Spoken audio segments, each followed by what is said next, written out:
देखिए फाइनली खुल करके बाहर आ गया।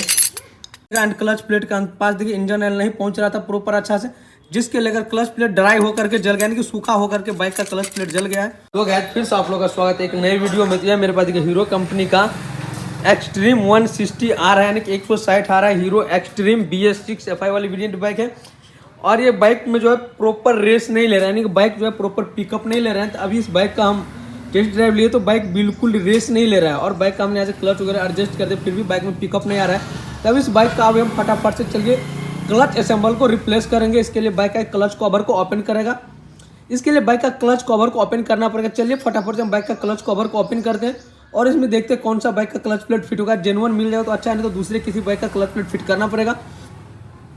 और इस क्लच प्लेट का प्राइस क्या है, पार्ट नंबर क्या है, टोटल स्टेप आपको इस वीडियो के अंदर कवर करेंगे। उसके साथ साथ बाइक में क्लच हब भी चेंज करना पड़ेगा, क्लच सेंटर रिप्लेस करना पड़ेगा, डीपली कवर करेंगे। तो आप लोग वीडियो में अंत तक में रहिए, वीडियो को कहीं से भी स्किप नहीं कीजिएगा। इससे पहले आप लोग बाइक के रिलेटिव नॉलेजेबल कंटेंट पाने के लिए चैनल को सब्सक्राइब करके बेल आइकन को प्रेस कर लीजिए। तो चलिए बाइक का फटाफट से हम क्लच कवर को ओपन कर लेते हैं। ओपन कर लिए, इसका सभी बोल्ट को ओपन कर दिए। अब चलिए फटाफट से हम बाइक का क्लच कवर को ओपन कर लेते हैं। हम यहाँ पे ओपन कर लिए हैं। ये हमारा बाइक का फाइनली क्लच प्लेट ये सिंबल है। तभी चलिए हम सभी पार्ट को फटाफट से हम ओपन कर लेते हैं। यहाँ पे सभी पार्ट को हम फटाफट से यहाँ पे ओपन कर लेते हैं। जब भी आप इंजन का कोई भी पार्ट ओपन करते हैं टूल्स से ही ओपन कीजिए, विदाउट टूल्स कोई भी पार्ट इंजन को ओपन नहीं कीजिए। छेनी हथौड़ी का बिल्कुल भी इंजन के अंदर यूज नहीं कीजिए। तो टूल्स से ओपन करने का मजा ही कुछ और है यार।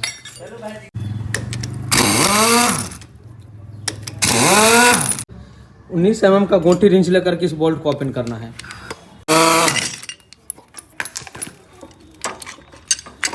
ये हमारा बाइक का क्लच असेंबल देखिए फाइनली खुल करके बाहर आ गया। ये रहा बाइक का क्लच हब, जो कि देखिए बाइक का क्लच हब का बिल्कुल बुरी कंडीशन हुआ है। क्लच हब के अंदर देखिए लाइनिंग आ गया है, क्लच हब इसका बिल्कुल घिस गया है। उसके बाद बात करें तो क्लच प्लेट देखिए इसका बिल्कुल ड्राई हो गया है। क्लच प्लेट ड्राई होने का एक ही रीज़न है कि क्लच हब के अंदर देख रहे हैं बिल्कुल एक भी हॉल नहीं है। जब तक बाइक के क्लच हब में हॉल नहीं रहेगा तब तक क्लच प्लेट तक प्रॉपर इंजन ऑयल नहीं पहुंच पाएगा, जिसके लेकर बाइक में बार बार क्लच प्लेट भी जलेगा। एंड क्लच प्लेट के पास देखिए इंजन ऑयल नहीं पहुंच रहा था प्रॉपर अच्छा से, जिसके लेकर क्लच प्लेट ड्राई होकर के जल गया, यानी कि सूखा होकर के बाइक का क्लच प्लेट जल गया है। ये क्लच सेंटर का भी कंडीशन देखिए, क्लच सेंटर भी इसका बिल्कुल घिस गया। तभी इस बाइक में क्लच असेंबल ही रिप्लेस करना पड़ेगा, जो कि clutch hub, clutch centre, clutch plate, उसके साथ साथ अगर प्रेशर प्लेट मिल जाए तो प्रेशर प्लेट को भी रिप्लेस कर देंगे। प्रेशर प्लेट नहीं मिलेगा तो इस प्रेशर प्लेट को भी सेटिंग कर सकते हैं, बट अगर मिल जाएगा तो फुल असेंबल को ही हम रिप्लेस कर देंगे। स्किन फिल्टर लगता है, इस स्किन फिल्टर को भी आपको क्लीन करना रहता है, जो कि प्रत्येक 15,000 किलोमीटर पर आप एक बार इसको क्लीन कर सकते हो। वैसे तो कंपनी रिकमेंड है कि प्रत्येक सर्विस में ही क्लीन करना है, लेकिन प्रत्येक सर्विस में कोई भी क्लीन नहीं बोलता है कि बार बार क्लच चैम्बर ओपन कीजिए मेरे बाइक का। इसलिए आप 10 से 15,000 किलोमीटर पर आप इस सेक्शन फिल्टर को आप आसानी से क्लीन कर सकते हैं, ताकि इंजन के अंदर प्रॉपर इंजन ऑयल को छिड़काव होगा, जिससे इंजन का लॉन्ग लाइफ रहेगा। सभी पार्ट को हम प्रॉपर अच्छा से वॉश करेंगे। उसके बाद इस बाइक में हम क्लच असेंबल को फिट करेंगे। तो वॉश करने के लिए हम डीजल का यूज कर लेते हैं। देखिए क्लच वाले सभी पार्ट को हम प्रॉपर वॉश कर लिए हैं। उसके बाद क्लच हाउसिंग में एक बूस्ट आता है, तो सबसे पहले इस बूस्ट को हम यहाँ पे सेटिंग कर देंगे। जस्ट उसके बाद क्लच हाउसिंग को सेटिंग करेंगे। जीपीजी पिनियन वगैरह को बाहर नहीं निकाले थे, इसके अंदर लॉक वगैरह लगा रहता है, तो अगर बाहर निकाल भी देते हैं तो यहाँ का एक लॉक रहता है। सेटिंग करते वक्त आपको लॉक का ध्यान रखना है। जस्ट उसके बाद क्लच हाउसिंग को यहाँ पे हम सेटिंग करेंगे। कटोरा देखिए, हाउसिंग कटोरा में यहाँ पे जो गड्ढा, कई बार क्या होता है आपने देखे हुए हाउसिंग कटोरा यहाँ पे कट जाता है। हाउसिंग कटोरा अभी कटा नहीं है, प्रॉपर सही है, इसलिए हम हाउसिंग को काम नहीं करवाना है। हाउसिंग प्रॉपर अभी बाइक का सही है। चलिए हम हाउसिंग कटोरा का प्रॉपर सेट कर लेते हैं। हाउसिंग हमारा परफेक्ट सेटिंग हो गया। अब जस्ट उसके बाद इस तरह का एक वार्सल मिला है, इस वार्सल को आपको यहाँ पे सेटिंग कर देंगे। वार्सल हम सेटिंग कर दिए। अब इसमें क्लच प्लेट असेंबल को सेटिंग करना है। यह है बाइक का क्लच सेंटर, जो कि हीरो एक्सट्रीम 160R बाइक का ये क्लच सेंटर है, जिसका प्राइस है 365 रुपया। आप यहाँ पे डीपली देख लीजिए, इसका प्राइस है 365 रुपया। और ये हो गया इसका पार्ट नंबर। आप चाहे तो पार्ट नंबर का स्क्रीनशॉट ले सकते हैं, जो हीरो एक्सट्रीम 160R बाइक का है। इसको फटाफट से ओपन कर लेते हैं, काफी दूर से मंगवाना पड़ा है। और ये है इसका क्लच सेंटर, जो कि देख लीजिए पुराना क्लच सेंटर आपको दिख रहा है कितना ज्यादा कट गया था। अब यह है बाइक का क्लच हब। तो क्लच हब का प्राइस आप यहाँ पे डीपली देख लीजिए 285 रुपया है। और ये इसका पार्ट नंबर हो गया क्लच हब का, जो हीरो एक्सट्रीम 160R बाइक का है। यह है बाइक का क्लच हब। लेकिन यहाँ पे देखिए आपको पता है क्लच हब में यहाँ पे एक भी हॉल नहीं है। तो अभी क्या करेंगे, हम ड्रिल मशीन लेकर के यहाँ पे बिल्कुल छोटा छोटा यहाँ पे सुराख करेंगे ताकि क्लच तक प्रॉपर आयल आ सके। क्लच तक आयल आएगा तो क्लच प्लेट बाइक का जल्दी फूकेगा नहीं, जल्दी खराब नहीं होगा। अब में यहाँ पे हमने क्या किया है, एक हॉल हम यहाँ पे किया, जस्ट एक हॉल यहाँ पे किया, एक हॉल यहाँ पे किया, एक हॉल यहाँ पे किया। देखिए पुराने वाले में क्या था कि हॉल एक भी नहीं थे, लेकिन अभी इसके अंदर हमने हॉल इसलिए कर दिया ताकि क्लच तक प्रॉपर इंजन ऑयल आएगा, जिससे क्लच प्लेट जल्दी फूकेगा नहीं। उसके बाद ये है बाइक का प्रेशर प्लेट, जो कि 180 रुपये इसका प्राइस है प्रेशर प्लेट का। ये हो गया पार्ट नंबर। आप चाहे तो पार्ट नंबर का स्क्रीनशॉट ले सकते हैं। टोटल इसके अंदर 4 ठो प्रेशर प्लेट होगा,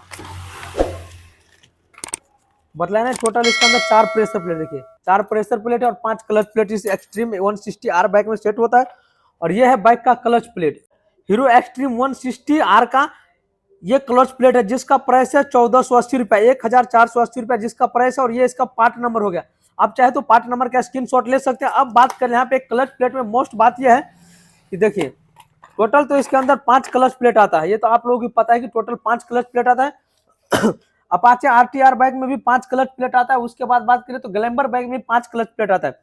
लेकिन अगर इसी की जगह हम ग्लैमर बाइक का इसमें क्लच प्लेट अगर डाल देते हैं, आप इसी की जगह हम इसमें ग्लैमर बाइक का क्लच प्लेट डाल देते तो फिर होता क्या कि बाइक में वो वन यानी कि हीरो का एक्सट्रीम वाला फील नहीं मिलता। ग्लैमर बाइक में भी क्लच प्लेट आता है, टोटल 5 आता है। ग्लैमर वाला भी क्लच प्लेट इसमें फिट हो जाएगा। या फिर पल्सर बाइक का क्लच प्लेट इसमें फिट कर सकते हैं, जो कि पल्सर BS6 बाइक है, उसमें 5 क्लच प्लेट आता है।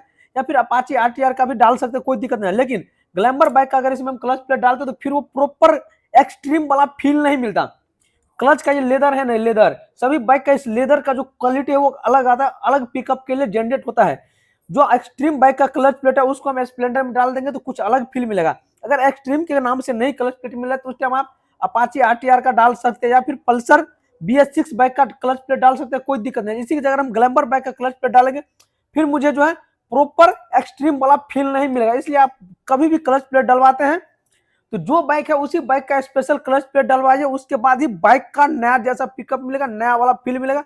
ना कि दूसरे बाइक का क्लच प्लेट डलवाइए तो नया वाला फील नहीं मिलेगा। और इसके अंदर देखिए 3 क्लच प्लेट एक जैसा है और 2 क्लच प्लेट एक जैसा है।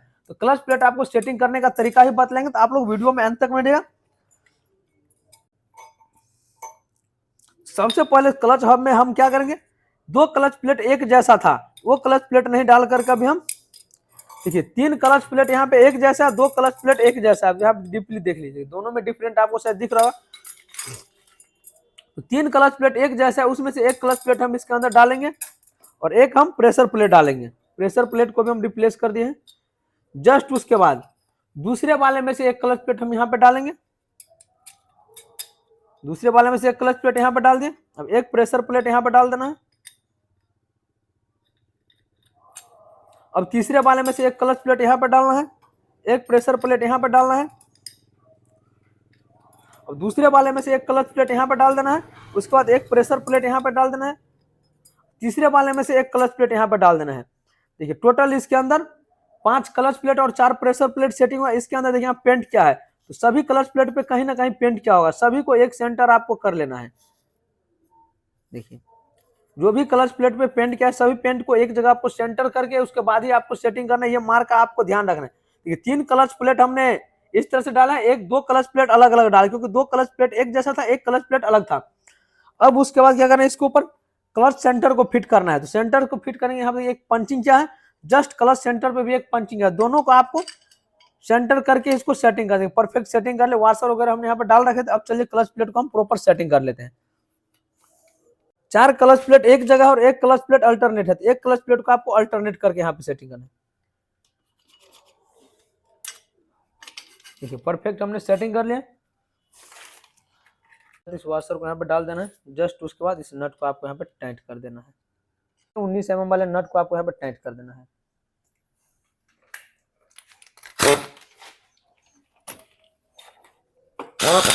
नहीं होगा। अब चलिए इसके अंदर हम चारों स्प्रिंग को डाल देते हैं। आधा बाइक का एक क्लच होल्डर है, इसको यहाँ पे डाल देना है। जस्ट उसके बाद 410 mm का बोल्ट मिल रहा है। आहिस्ते आहिस्ते सभी बोल्ट को आपको टाइट कर देना है। बोल्ट टाइट करते हुए इसको थोड़ा आगे की तरफ मूव करके इसको बोल्ट को टाइट कर देना है। देखिए सभी बोल्ट को हमने परफेक्ट टाइट कर लिया। अब जस्ट इसके बाद क्लच में एक यहाँ पे वायरिंग लगा रहता है, वायरिंग को आपको यहाँ पे परफेक्ट सेटिंग कर लेना। जस्ट उसके बाद आपको सेटिंग करना है रोटरी पंप को इसको भी हमने प्रॉपर अच्छा से क्लीन कर लिया। नट को आपको यहाँ पे टाइट कर देना, वो भी मशीन से।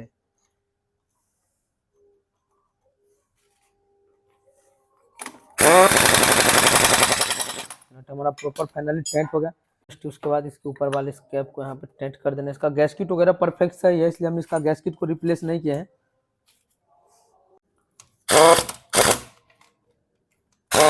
टाइट कर लिए हैं। उसके बाद हमने स्किन फिल्टर को प्रॉपर क्लीन कर लिया। स्किन फिल्टर यहाँ पे हम सेटिंग कर देते हैं। उसके बाद देखिए ऑयल पंप फेस पॉकेट जो ओपन हो गया था, ऑयल पंप फेस पॉकेट को आपको यहाँ पे आस्ते से सेटिंग कर लेना है। क्लच का काम मेरा फाइनली कंप्लीट हो गया। अब चलिए बाइक में फटाफट से क्लच कवर को सेटिंग कर लेते हैं। तो फ्रेंड देखिए बाइक का क्लच का काम मेरा फाइनली कंप्लीट हो गया। क्लच कवर वगैरह हमने परफेक्ट सेटिंग कर लिया है। अब इस बाइक में नया क्लच केबल डालना है। नया क्लच केबल डाल करके बाइक को क्लच को हम प्रॉपर एडजस्ट करेंगे। उसके साथ साथ बाइक में नया इंजन ऑयल भी डालना है, क्योंकि क्लच प्लेट जला हुआ था। तो इस बाइक में अभी हम नया इंजन ऑयल डालेंगे, क्लच केबल को रिप्लेस करेंगे, जो कि नया क्लच केबल डालना है। क्लच केबल का पार्ट नंबर क्या है, प्राइस क्या है, वो भी आपको दिखलाएंगे। एक्सट्रीम 160R बाइक का ये क्लच केबल असेंबल है, जिसका प्राइस 125 रुपया। और ये ऊपर वाला पार्ट नंबर है। अगर आपके पास एक्सट्रीम 160 बाइक है तो आप क्लच केबल का पार्ट नंबर का स्क्रीनशॉट ले सकते हैं। चलिए फटाफट से हम बाइक में क्लच केबल को सेटिंग करते हैं। उसके बाद आप लोगों को बदलेंगे कितना क्लच केबल एडजस्ट करना चाहिए। तो फ्रेंड देखिए बाइक में हमने क्लच केबल को परफेक्ट तरीका से सेटिंग कर लिया। हमने क्लच को प्रॉपर एडजस्ट कर लिया। क्लच वायर देखिए इस तरफ से यहाँ से होकर के है। बहुत मैकेनिक वालों का इस तरफ से क्लच केबल डाल, लेकिन एक्सट्रीम बाइक में इस तरफ से क्लच केबल बिल्कुल भी फिट नहीं होगा। देखिए इस तरह से क्लच केबल फिट है, जो कि कुछ इस तरह से क्लच केबल को सेटिंग है एक्सट्रीम 160R बाइक में। जब भी आप क्लच को एडजस्ट करते हैं उस टाइम इसके अंदर इस तरह से 5 mm, इस तरह से क्लच के अंदर आप 6 mm का फ्री प्ले जरूर रखिए। हो सके तो 6 mm से ज़्यादा ही फ्री प्ले रखिए, ताकि हैंडल लेफ्ट या राइट करने पर देखिए अभी इसके अंदर हैंडल सही किया, फ्री प्ले ज़्यादा है, लेकिन जैसे हैंडल को टर्न देखिए फ्री प्ले बिल्कुल कम गया। अगर हैंडल सही करने पे थोड़ा ही फ्री प्ले रखेंगे और हैंडल टर्न करके उस टाइम बिल्कुल भी फ्री प्ले नहीं रहेगा, उस टाइम आपके बाइक टर्निंग पर स्लो हो जाएगा। उसके साथ आपके बाइक का क्लच प्लेट जलने का चांसेस बढ़ जाए। इसलिए जब भी आप बाइक को क्लच एडजस्ट करते हैं तो प्रॉपर लेफ्ट राइट हैंडल करके क्लच को एडजस्ट कीजिए। इसी तरह से और भी नॉलेजेबल कंटेंट पाने के लिए चैनल को सब्सक्राइब करके बेल आइकन को प्रेस करिए, ताकि आने वाले वीडियो का नोटिफिकेशन सबसे पहले आप तक पहुंचे। फिर से हम आप लोगों के साथ मिलते हैं नेक्स्ट वीडियो में। Thanks for watching.